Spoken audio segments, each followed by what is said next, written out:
Depois que meus pais disseram que investir no meu irmão era mais seguro e deram a ele meu fundo de faculdade, saí com R$ 1.000. 10 anos depois, quando precisaram de um investidor para salvar a empresa, não imaginavam que eu era a pessoa sentada à mesa.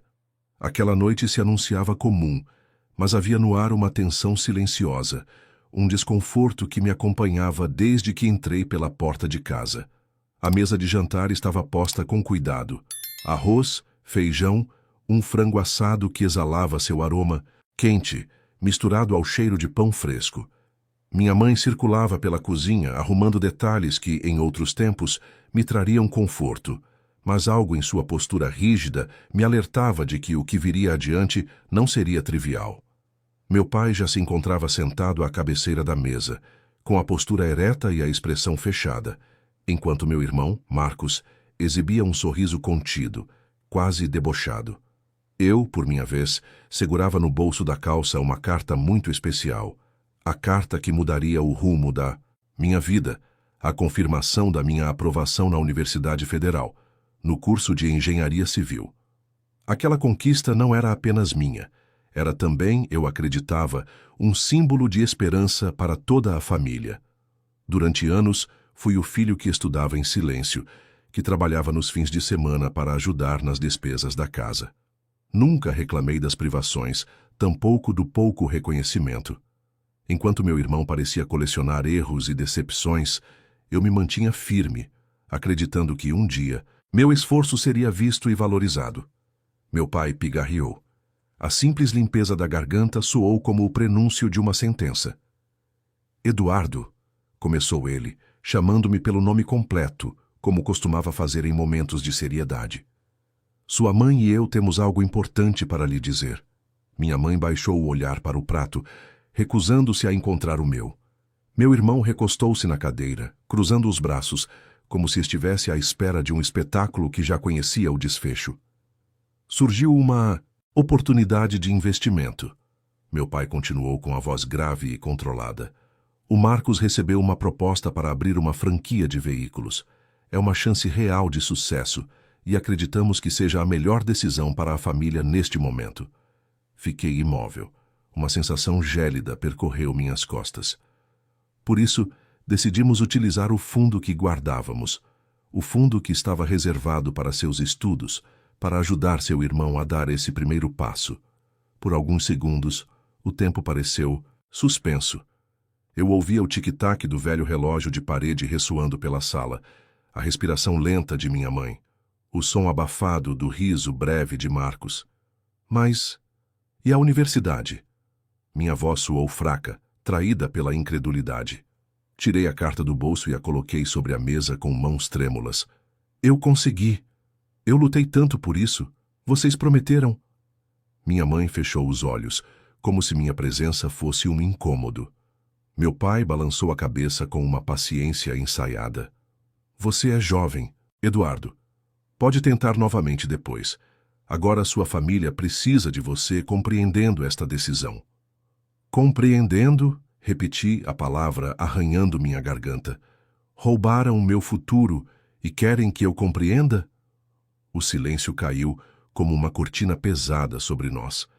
Marcos mexeu no prato, despreocupado, como se minha dor fosse um detalhe irrelevante. Minha visão ficou turva, não de lágrimas, mas de uma fúria impotente. Meu pai empurrou a cadeira para trás e se levantou. Este é um momento para a família prosperar, um sacrifício em prol de todos. Sacrifício. A palavra reverberou em minha mente, com um gosto amargo de traição. Levantei-me também, sentindo meu coração bater forte no peito. Eu não queria chorar. Não ali, não diante deles. Respirei fundo, tentando recuperar alguma dignidade. Então eu sou o sacrifício, sussurrei, a voz finalmente firme. Tudo bem. Sem dizer mais nada, peguei a carta da universidade, dobrei-a com cuidado e guardei-a de volta no bolso. Caminhei até o meu quarto em passos pesados, embalando no peito a dor recém-plantada pela rejeição. Em questão de minutos, joguei algumas peças de roupa em uma mochila velha e peguei a pequena quantia que tinha guardado. Cerca de R$ 1.000, fruto de meses de pequenos trabalhos. Minha mãe permaneceu na cozinha, imóvel. Meu pai apenas observou em silêncio, como se já esperasse minha reação. Marcos, indiferente, continuava a jantar. Quando passei pela sala em direção à porta, meu pai ainda disse, sem olhar para mim: "Não faça drama, Eduardo. A porta estará sempre aberta quando decidir amadurecer." Eu parei por um segundo, com a mão na maçaneta. Queria olhar para trás. Queria dizer algo que os ferisse tanto quanto eu estava ferido. Mas não disse. Em vez disso, abri a porta e saí para a noite fria. A rua estava silenciosa. As luzes dos postes lançavam sombras longas sobre o asfalto, e eu caminhei sem olhar para trás, sentindo que, mais do que uma casa, deixava para trás a infância, os sonhos e qualquer laço que até então me prendesse àquela família. A única certeza que carregava comigo era a de que jamais permitiria que aquela traição definisse meu destino. Eu não sabia o que o futuro reservava. Só sabia que, de agora em diante, eu estaria sozinho. E talvez fosse exatamente disso que eu precisava. O que Eduardo fará agora com apenas R$ 1.000 e uma carta de aceitação no bolso? Será que conseguirá transformar a dor em força e provar que seu valor não dependia da aprovação daqueles que o traíram? A primeira noite fora de casa foi uma das mais longas da minha vida. Sem destino certo, caminhei por horas pelas ruas da cidade, sentindo a mochila pesar nas costas, não tanto pelo que carregava, mas pela vida que agora me via obrigado a reconstruir. A carta de aceitação universitária parecia quase ridícula naquele momento. Um pedaço de papel dobrado no fundo da mochila, lembrando-me do que estava a ponto de perder. Tentei não chorar. Prometi a mim mesmo que não choraria. Acabei encontrando abrigo em uma pequena pensão no centro da cidade, um lugar esquecido pelo tempo, onde o cheiro de mofo impregnava os corredores e as paredes descascadas testemunhavam histórias de muitos outros abandonados. Com o pouco dinheiro que tinha, paguei adiantado por uma semana em um quarto minúsculo, onde a cama rangia a cada movimento e a janela emperrada mal deixava o vento entrar. Deitado ali, olhando para o teto manchado, entendi que não poderia me permitir lamentações por muito tempo. Se ficasse parado, seria engolido. Na manhã seguinte, com a mesma roupa amassada do dia anterior, saí em busca de trabalho. Entrei em padarias, oficinas, lojas de ferragens, oferecendo o que podia, braços fortes e disposição. Colecionei recusas educadas, olhares desconfiados, portas que se fechavam sem dar explicações. O mundo, eu começava a perceber, era impiedoso para quem não tinha sobrenome importante, recomendações ou aparência impecável. Ao fim do dia, quando já pensava em desistir, consegui uma vaga temporária como ajudante em um pequeno mercado de bairro. Era um trabalho exaustivo, descarregar caminhões, organizar estoque, limpar o chão. Pagavam pouco, quase nada, mas era o suficiente para manter o quarto da pensão e garantir 2 refeições simples por dia. Aceitei sem hesitar. As semanas seguintes foram de puro sacrifício. Trabalhava no mercado durante o dia e, à noite, estudava à luz fraca do abajur da pensão. Revisava fórmulas, lia livros emprestados de bibliotecas públicas e tentava manter viva a esperança de que, de alguma forma, ainda conseguiria frequentar a universidade. No entanto, a realidade não demorou a se impor. Mesmo aprovado, sem recursos para pagar transporte, materiais e alimentação, cursar engenharia era impossível naquele momento. Lembro-me do dia em que, sentado nos degraus da entrada da pensão, desdobrei a carta da universidade e, com as mãos trêmulas, rasguei-a em pedaços. Cada fragmento levado pelo vento parecia carregar um pedaço da minha alma, mas, ao mesmo tempo, algo dentro de mim endurecia, como aço forjado no fogo. Não seria a ausência daquela carta que definiria quem eu seria. O tempo passou e com ele vieram novas dificuldades. O mercado onde eu trabalhava fechou as portas e por semanas me vi novamente à deriva, lutando para encontrar maneiras de sobreviver. Peguei trabalhos informais, fiz entregas, ajudei em mudanças, lavei carros. A fome foi uma velha conhecida durante esse período. Lembro-me de passar uma noite inteira acordado com o estômago vazio e o corpo dolorido, olhando pela janela quebrada do quarto para o céu escuro. Ali, sozinho e invisível para o mundo, fiz um juramento silencioso. Eu venceria. Não para provar algo a eles, mas para provar a mim mesmo que era capaz. Nesses momentos de desespero, encontrei força nos pequenos gestos. A senhora do mercado que me oferecia um pão velho no final do dia, o carteiro da pensão que sorria ao me ver estudando com livros surrados, o porteiro que dividia comigo seu café fraco pela manhã. Essas pequenas gentilezas alimentaram minha alma mais do que qualquer prato cheio poderia fazer. Com o pouco que consegui economizar, inscrevi-me em um curso técnico de curta duração na área de administração. Não era a universidade dos meus sonhos, mas era um começo. Ali aprendi as primeiras lições sobre negócios, finanças e gestão, conhecimentos que, sem que eu soubesse, seriam as pedras fundamentais da minha vida futura. A cada pequeno avanço, sentia que dava um passo para longe do passado que tentaram me impor.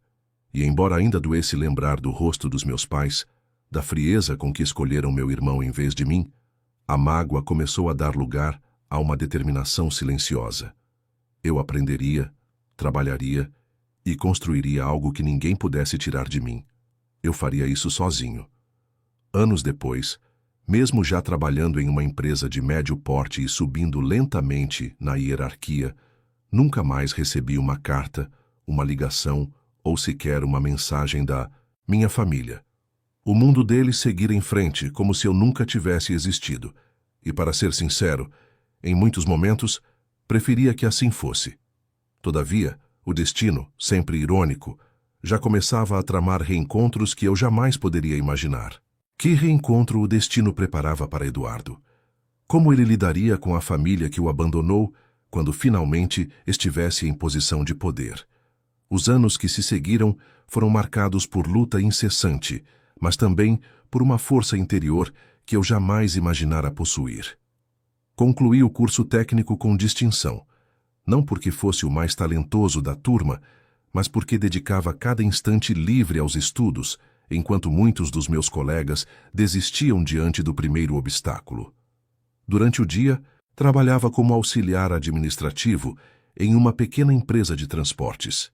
À noite, devorava livros de gestão, economia e empreendedorismo, muitos emprestados da biblioteca pública.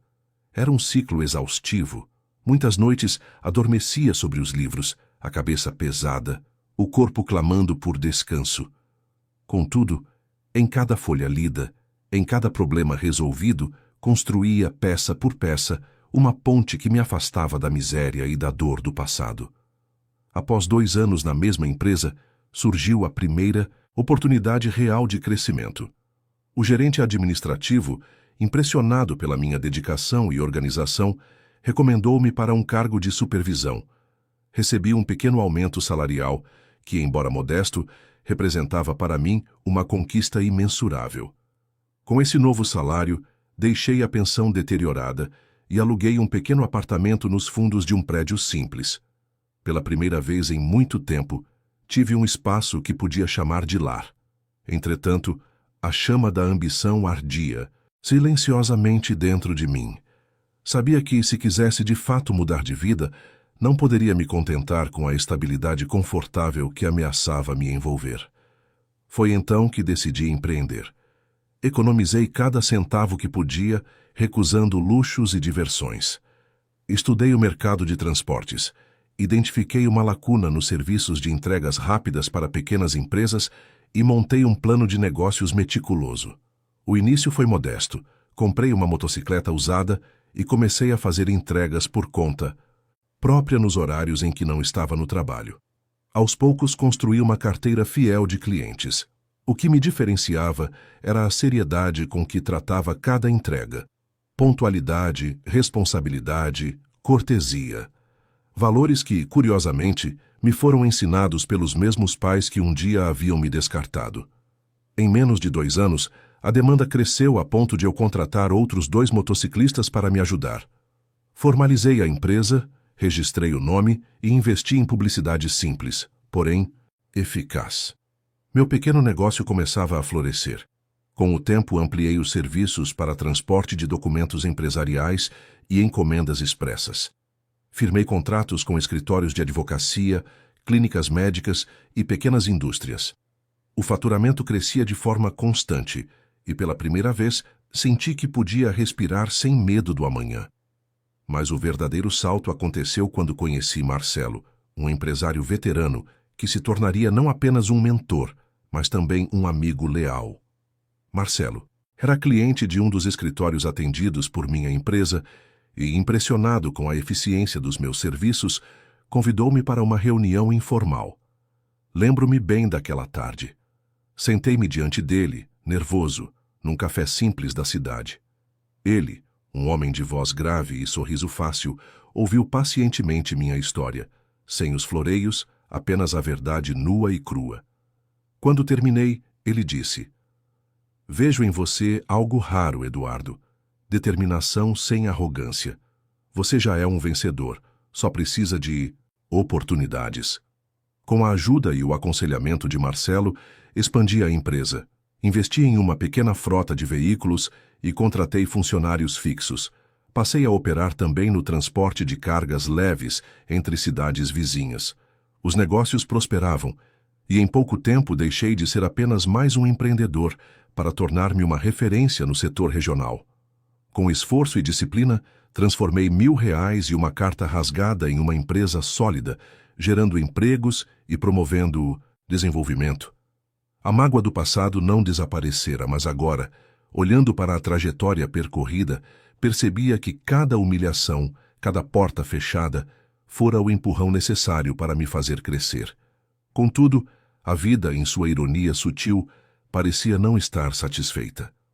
Numa manhã fria de outono, enquanto revisava documentos em meu escritório, recebi um e-mail de uma consultoria empresarial, uma proposta de reunião para analisar o resgate financeiro de uma empresa tradicional que atravessava sérias dificuldades. Ao abrir o anexo com o nome da empresa, o sangue gelou em minhas veias. Era a empresa de meus pais, aquela que eles haviam construído com o investimento que deveria ter sido meu, aquela para a qual haviam sacrificado meu futuro em favor de meu irmão. Estavam agora à beira da falência e, ironicamente, era eu quem tinham convocado, sem saber, para salvá-los. Como Eduardo lidará com esse reencontro inesperado? Escolherá a vingança, a indiferença ou a misericórdia? Passei a noite em claro. A proposta da consultoria estava ali, em meu e-mail, como uma peça de teatro armada pelo próprio destino. A empresa de meus pais estava à beira da falência. Dívidas acumuladas, gestão desastrosa, perda de clientes, a ruína era iminente. E agora, paradoxalmente, eu era visto como uma possível tábua de salvação. Sentei-me na sala de reuniões no dia combinado, em um edifício comercial elegante do centro da cidade. A ironia da situação era quase cruel.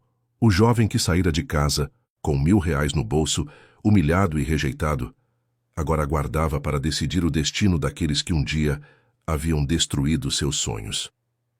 O relógio marcava exatamente 9 horas da manhã, quando a porta da sala se abriu. Eles entraram. Minha mãe, agora com cabelos grisalhos, carregava no rosto linhas profundas de preocupação.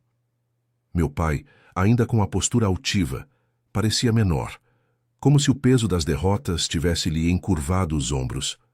Marcos, o eterno filho prodígio, vinha logo atrás, trajando um terno surrado que mal disfarçava sua expressão de arrogância quebrada. Nenhum deles me reconheceu de imediato. Sentei-me imóvel, observando-os enquanto tomavam seus lugares à mesa. Um breve silêncio pairou no ar, quebrado apenas pelo barulho de papéis sendo organizados. A consultora, sem perceber o drama que se desenrolava, iniciou a reunião de maneira protocolar. Senhores, este é o Sr. Eduardo Almeida, nosso investidor parceiro, que analisará a possibilidade de aporte financeiro na empresa. Foi nesse momento que minha mãe levantou os olhos e me encarou. A cor desapareceu de seu rosto. Meu pai franziu o senho como se tentasse juntar as peças de um quebra-cabeça esquecido. Marcos arregalou os olhos, num misto de surpresa e incredulidade. "Eduardo", murmurou minha mãe com a voz embargada. Sim, respondi com calma. Sou eu. A tensão se tornou quase palpável. Meu pai, recuperando-se primeiro, pigarreou e tentou um sorriso constrangido. Vejo que você cresceu. Não, respondi. Abri a pasta de documentos à minha frente e deslizei para eles uma cópia detalhada da análise financeira que minha equipe havia preparado. A situação da empresa é grave, iniciei, num tom neutro e profissional. O volume de dívidas supera a capacidade de geração de receita. A falência é uma possibilidade real nos próximos meses. Vi o impacto de minhas palavras nos rostos deles. Marcos, pálido, esfregou as mãos nervosamente. Meu pai manteve o olhar firme, mas seus dedos tamborilavam, inquietos sobre a mesa. Minha mãe desviou os olhos, incapaz de sustentar o peso da vergonha. Continuei. Há, no entanto, uma possibilidade de reestruturação, mediante um aporte financeiro substancial e mudanças radicais na gestão. Silêncio. Eles sabiam o que isso significava. Precisariam se submeter, aceitar condições rigorosas, talvez até abrir mão do controle da empresa. Meu pai respirou fundo e disse: Eduardo, somos uma família. Podemos resolver isso entre nós. Não precisamos formalizar. Tudo. A palavra família soou amarga em meus ouvidos. Recordei-me do momento em que rasgaram meus sonhos, sem hesitar, em nome de uma oportunidade melhor. Olhei fixamente para ele e respondi com voz serena. Família, para mim, é sinônimo de apoio, respeito e amor. Tudo o que vocês me negaram. Minha mãe deixou escapar um soluço contido. Meu pai empalideceu. Marcos, olhando para a mesa, permaneceu em silêncio. Inclinei-me ligeiramente para frente e finalizei. Portanto, se decidirem aceitar a proposta de reestruturação, lidaremos como parceiros comerciais, nada mais. Nenhum laço pessoal será reatado. Era minha última palavra sobre o assunto. O ambiente ficou impregnado de constrangimento e tristeza. Eles sabiam que estavam diante não apenas de um investidor, mas do filho que haviam perdido para sempre. Enquanto saía da sala após a reunião, deixei para trás não apenas aqueles rostos abatidos, mas também o peso de anos de abandono e mágoa. Senti-me leve, finalmente livre, nu. Entanto, havia ainda uma decisão importante a ser tomada: investir para salvá-los ou deixar que o destino seguisse seu curso natural. Eduardo estenderá a mão para salvá-los ou deixará que enfrentem as consequências de seus próprios atos? O que pesará mais, o desejo de justiça ou a compaixão? Saí da sala de reuniões com passos firmes, sentindo o peso dos últimos anos se desfazer a cada passo. No fundo, sabia que aquela reunião havia sido mais do que uma simples negociação empresarial. Era um acerto de contas silencioso com o passado. Durante dias analisei friamente a situação. Do ponto de vista financeiro, investir na empresa de meus pais seria arriscado, mas não inviável. Eu tinha capacidade para assumir a operação e transformá-la. No entanto, a decisão não era apenas racional, era também emocional. O orgulho ferido de um jovem abandonado ainda ecoava dentro de mim, sussurrando que deixá-los cair seria a verdadeira justiça. Mas havia outra voz, mais serena, que dizia que minha grandeza não deveria ser medida pela capacidade de vingança, mas pela capacidade de agir com nobreza, mesmo quando não era merecida. Pesei longamente esses sentimentos. No final, decidi que ajudaria, mas à minha maneira. Enviei a resposta por meio da consultoria, sem sequer assinar pessoalmente os documentos. A proposta era clara: um investimento suficiente para a reestruturação da empresa, sob a condição de que meu nome jamais fosse revelado como investidor. Não haveria reuniões de família, jantares de reconciliação ou abraços forçados. Ajudaria porque podia, ajudaria porque era livre, e, acima de tudo, ajudaria porque eles já não tinham poder algum sobre minha vida. Ao receberem a notícia da aprovação do aporte, soube que meus pais e meu irmão choraram, emocionados e agradecidos, acreditando que alguma força anônima havia lhes estendido a mão. E, em parte, Era verdade. Eu não desejava o mal deles, mas tampouco desejava partilhar novamente seus caminhos. Minha vida seguiu em frente. Continuei expandindo minha empresa, abrindo novas filiais, viajando, conhecendo pessoas incríveis. Construí amizades verdadeiras, formei parcerias sólidas e, anos depois, fundei um instituto para apoiar jovens de baixa renda a ingressarem em universidades públicas. Uma maneira silenciosa de estender a outros a oportunidade que um dia me foi negada. Quanto à minha família, nunca mais procurei notícias.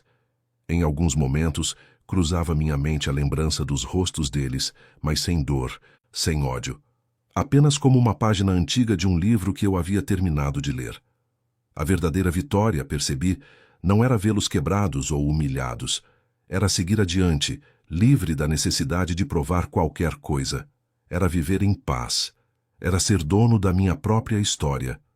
Às vezes, a verdadeira força não está em revidar, mas em se libertar.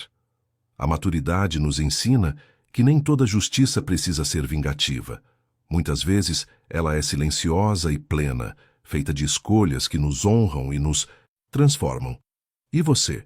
Se estivesse no lugar de Eduardo, teria ajudado sua família ou deixado que arcassem com as consequências? Conte nos comentários. Quero muito saber sua opinião sobre essa história.